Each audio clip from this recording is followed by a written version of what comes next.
छत्तीसगढ़िया हवन रे भाई, माया हमर पहचान। भोला मन सच्चा बोली, यही हमर सम्मान। हसत गावत जिंदगी जीठन, सबला अपन मान थन। दुख के घड़ी मन हाथ बढ़ा के, संगे संग डट जाथन। आथे जेन घलो दुआर हमर, देवता समझ बुलाथन। रोटी कम होता था बाँट के, हसत हसत खवाथन।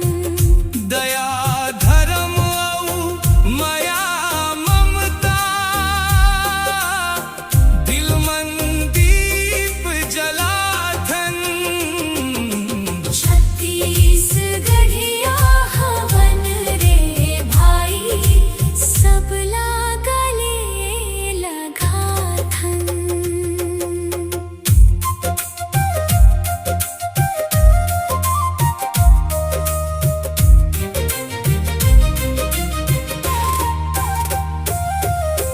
जात पात के भेद भुला के, एक परिवार बनाथन।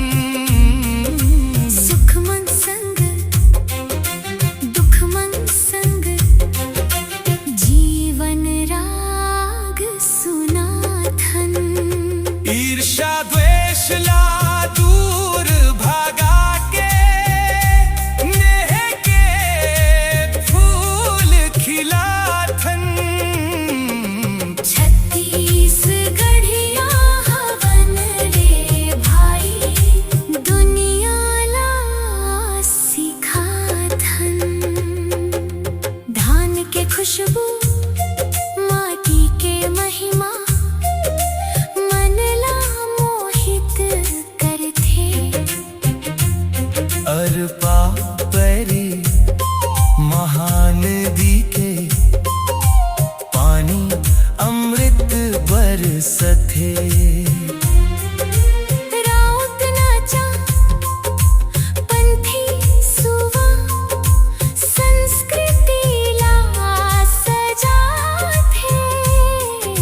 छत्तीसगढ़िया के माया देख, हर मन झूम उठाथे। न धन दौलत के घमंड रखन, न ऊंच नीच के बात। मन के एक समान, यही हमर असली जात।